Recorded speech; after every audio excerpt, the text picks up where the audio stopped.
안녕하세요. 네, 안녕하세요. 예, 간단한 자기소개 부탁드립니다. 네, 연세대학교 심리학과에서 상담 심리 전공 교수로는 이동규라고 합니다. 반갑습니다. 반갑습니다. 네, 오늘 제가 궁금한 게요. 최근에 나는 왜 꾸물거릴까라는 책을 쓰셨는데 완벽주의 성향 때문에 자꾸 할 일을 미루는 꾸물거리는 사람이 가지고 있는 어떤 특징이라고 할 만한 게 있을까요? 가장 흔하게 말하는 거 첫 번째로 이거 안 되면 어떡하지?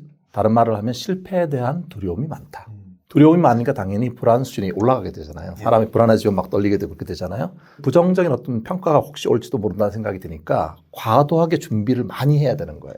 그러면 일을 시작하기가 되게 힘들어지잖아요. 그러니까 실제로 만약에 실패를 했다. 그러면 자기 자신을 혹독하게 비판을 하는 거예요. 특히 제가 이렇게 관찰해 보면 부정적인 생각을 계속 머릿속으로 이렇게 반복하는 경향이 있거든요. 이거를 하면 어떻게 되겠습니까? 자꾸 부정적인 생각을 계속해서 이렇게 돌리게 되면 자기가 불안해지죠. 불안해지면 막상 일을 할 그럴 준비가 안 되기 때문에 해야 될 일을 자꾸 미루려고 하는 그런 경향이 생기고 그렇게 하다 보니까 결국은 꾸물거리게 되는 거죠. 그러니까 기본적으로 꾸물거리는 사람들, 특히 완벽주의적으로 꾸미는 사람들은 불안하다. 이걸 기억하는 게 중요하겠고요. 두 번째가 재밌는데 완벽주의 성향이 있으니까 잘하려고 하잖아요. 그러니까 이렇게 생각하는 거예요. 내가 지금 열심히 막 하면서도 이 정도는 누구나 다 하는 거예요. 이렇게 얘기를 해요. 다시 말하면 기준이 대단히 높아요. 근데 이게 우리가 100%로 어떤 일을 늘 할 수 없잖아요. 사실 건강 바이오리듬도 그렇고 이런 사람들은 120%를 하면서도 이렇게 얘기하는 거예요.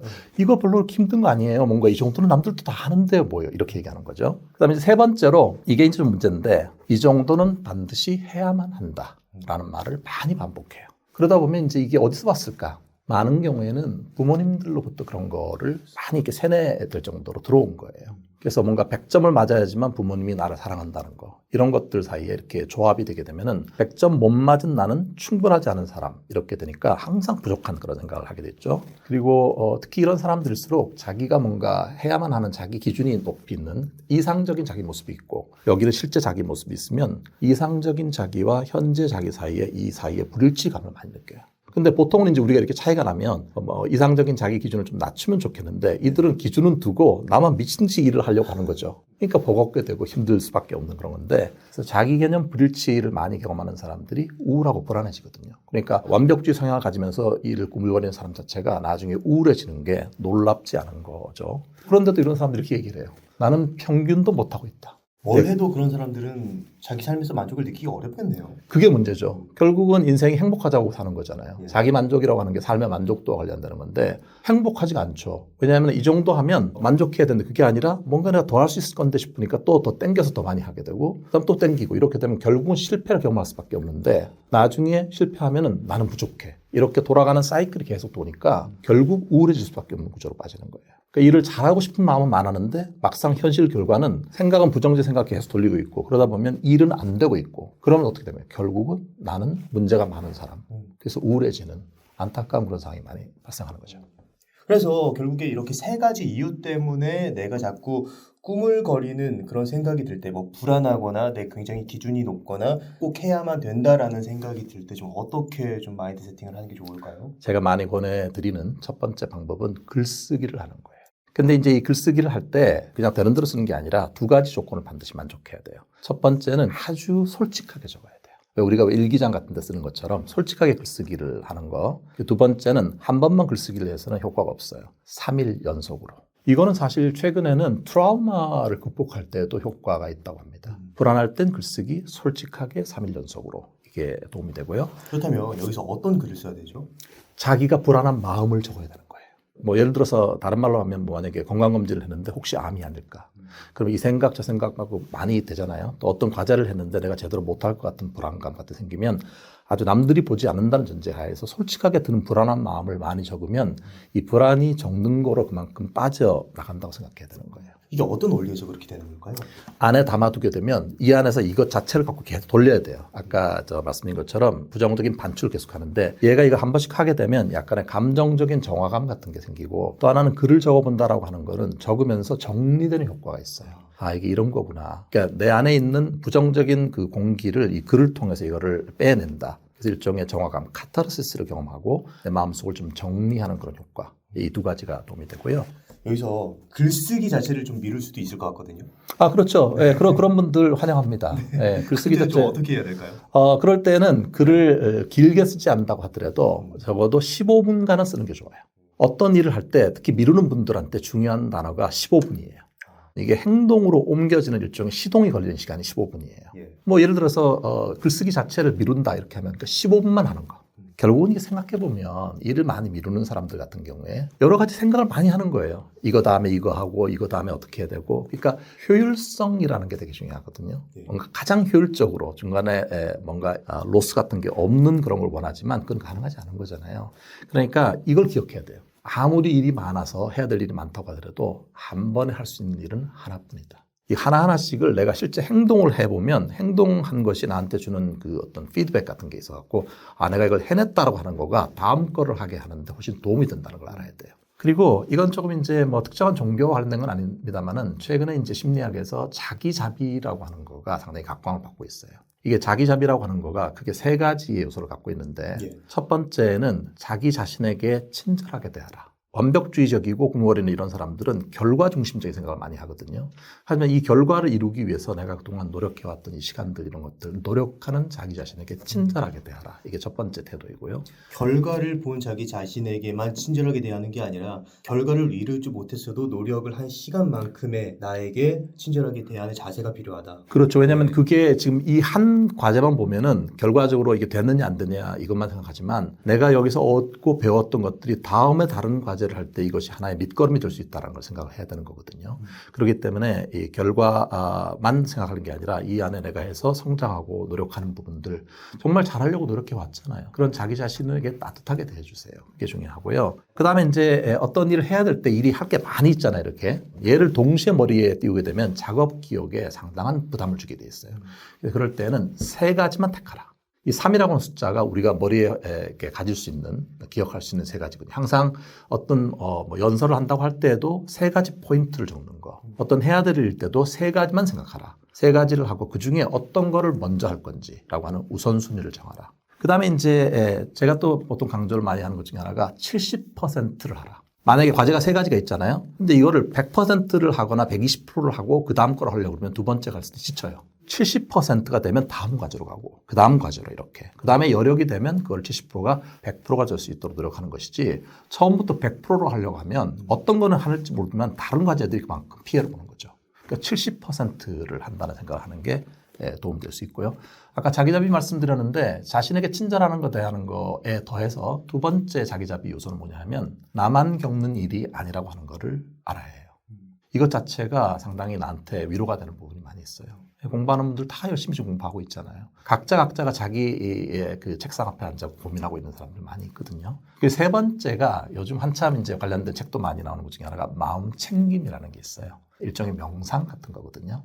근데 이 명상이 도움이 되는 거가 두 가지 측면에서 있는데 하나는 부정적인 정서가 많이 생겼을 때 얘를 이렇게 충분히 이렇게 완화시키는 효과. 그게 도움이 되고 그다음에 또 이제 이 마음 챙김을 하게 되면은 특히 이제 불안할 때 이 불안이 어디서 시작해서 어떤 과정을 거쳐서 어떻게 사라지는가라고 하는 거를 지켜볼 수 있는 힘이 생기는 거예요. 많은 사람들은 불안해질 때 이 불안한 거를 자꾸 통제해서 불안하지 말자, 차분하게 하자 이런 식의 생각을 자꾸 하잖아요. 불안은 통제할 수 있는 게 아니에요. 통제하려고 하면 그 규모가 더 커지는 그런 효과가 있어요. 그러니까 불안 자체는 흘러가게 두는 게 필요한데 이거를 도와주는 것 중에 하나가 마음 챙김 명상이라는 게 있고요. 지금 현재 많은 분들이 이거를 실제 활용을 해요. 이 불안해지게 되면 사실 자기 실력 발휘를 잘 못하게 되는 게 많거든요. 그러니까 얼마나 이 불안과 내가 친해지느냐. 당장 어떤 업적을 내는 거하고 관련 없을지 모르지만 결국 결과를 높이는 데 되게 중요하기 때문에 불안하면 안 된다가 아니라 이 불안 자체를 갖고 있고 이 불안이 자연스럽게 흘러나갈 수 있도록 하는 거 제가 말씀드린 것들을 한번 해보시면 도움이 되겠습니다.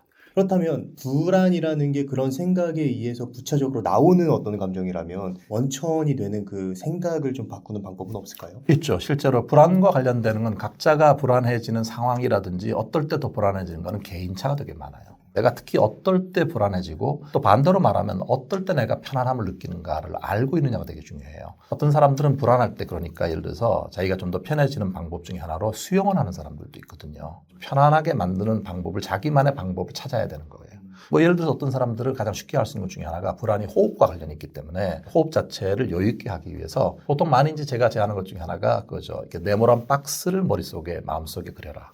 그래서 가로로 이렇게 박스가 갈 때는 숨을 들이마셔야 깊게 들이마시고 박스의 오른쪽으로 이렇게 내려온다고 할 때는 숨을 잠깐 멈추고 그 다음에 숨을 시원하게 내뱉는 거를 밑으로 하고 다시 숨을 멈추고 이 네 가지 박스를 머릿속에 그림을 그린 다음에 계속 이렇게 돌아가게 되면은 특히 불안해질 때 호흡 자체가 조금 과호흡에서 벗어나게 되잖아요. 그러면 그게 우리한테도 일종의 피드백을 주는 거예요, 내 몸이. 그러면 그 다음에 조금 더 편하게 되는데 가장 이제 안 좋은 조건은 뭐냐면 불안할 때 부정적인 생각이 거의 자동화돼서 계속해서 이걸 돌아가게 되는 거잖아요. 근데 사람마다 특히 이거를 불안을 더 강화시키는 자기와의 대화가 달라요. 이게 어떤 게 그런지라고 하는 거를 생각해보고 내가 다시 이렇게 됐을 때 머릿속에 이렇게 스탑 사인을 크게 스탑 사인을 빨간 사인이 머릿속에 그림이 뜰 수 있도록 이렇게 연합을 시키는 것도 도움이 됩니다.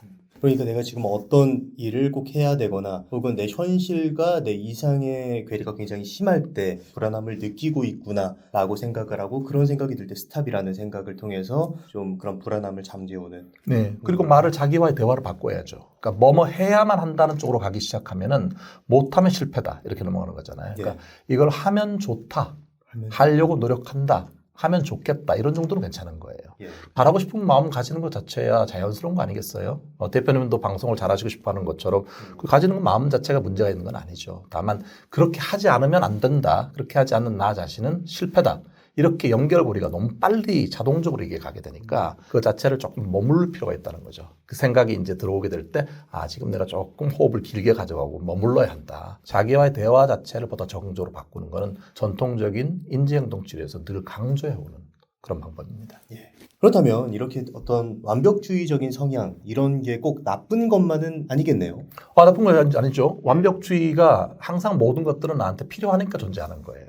이미 플러스가 된 부분은 많이 있거든요. 하지만 우리가 어떤 일을 받게 되면 동전의 양면 같은 거기 때문에 완벽주의만큼 좋은 점이 있지만 또 반대로 어려운 점도 있는 거잖아요.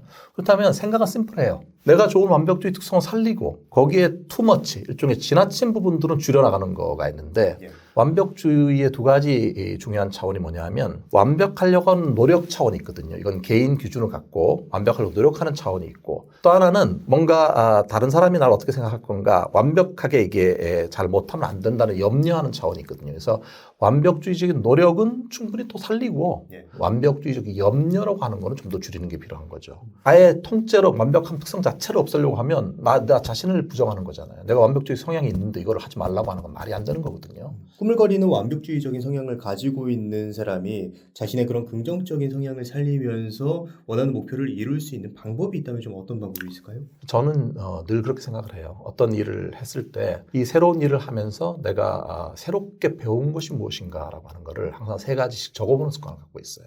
당장 결과적으로 이게 이루어지지 않는다고 하더라도 거기에서 다음번 이 일을 할 때 내가 배우고 적용할 수 있는 부분이 반드시 있다는 거를 기억을 하시면 좋겠고요. 그 다음에 생각 속에 많은 분들은 부정적인 얘기를 많이 하거든요. 부정적인 얘기를 많이 할수록 나한테 기분이 다운되는 거는 너무 자명한 일이잖아요. 그러니까 가능하면 부정적인 얘기를 할 때 내가 또다시 부정적인 감정, 부정적인 얘기를 하는구나 이거를 알아차리는 게 되게 중요해요. 그때는 스탑, 빨간색 스탑 사인을 머릿속에 떠올리는 게 중요하겠고요. 그 다음에 저는 장점이나 약점 이런 것들은 동전의 양면 같아요. 아주 세심한 사람이 있어요. 아주 센시티브하고 예민하고 세심하지만 한편으로 보면 상당히 소심한 것도 되는 거잖아요. 그렇다면 이것이 나의 선택인 거예요. 이거를 세심함 쪽으로 나를 데리고 갈 것인지 아니면 나는 소심한 사람으로 문제가 많은 사람으로 나를 바라볼 것인지 어느 쪽 사이드에 빛을 비출 것인가라고 하는 게 여러분의 선택이라고 하는 거를 깨달아야 되는 거죠. 이게 수동적인 게 아니라 능동적으로 내가 선택할 수 있는 관점의 문제인 거군요. 왜냐하면 완벽주의라고 하는 걸 그동안 그 덕분에 여러분이 많은 업적들을 해왔잖아요. 그 자체가 잘못된 건 아니거든요.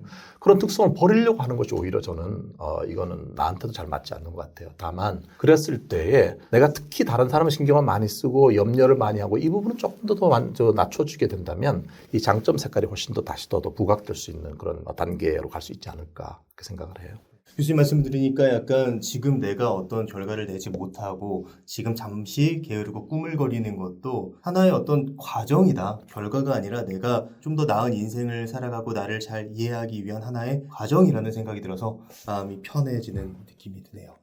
그럼 오늘 좋은 말씀 많이 해주셨는데 마지막으로 하고 싶으신 말 있으시다면 어떤 게 있을까요?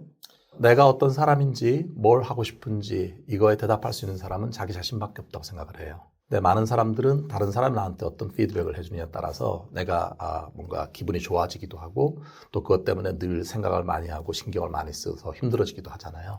내가 뭘 하고 싶은지 또 나게 어떤 사람인지라고 하는 거를 자기 스스로가 자기에게 얘기해 주는 것이 인생이라고 생각하고요. 또 하나는 저는 인생은 자기가 자기 자신과 좀 더 친해지는 과정이라고 생각해요. 결과적으로 어떤 게 나한테 좀 못 미치는 그런 경우 있다고 하더라도 내가 그 과정 속에서 노력해 왔다는 것, 내가 나를 좀 더 성장해 가는 길로 있다라고 하는 걸 믿고 나 자신과 좀 더 친해지는 것, 그렇게 된다면 여러분도 어느 순간 내가 뭔가를 이루어낸 것, 그리고 진짜로 기뻐할 수 있는 그런 순간을 맞이할 수 있을 거라고 생각합니다. 네. 네, 오늘 이동기 교수님을 모시고 완벽주의 성향을 가진 게으름뱅이가 자신의 원하는 목표를 이루는 방법에 대한 이야기를 나눴습니다. 그럼 오늘의 심리학은 여기까지 하도록 하겠습니다. 좋은 말씀 해주셔서 감사합니다. 감사합니다.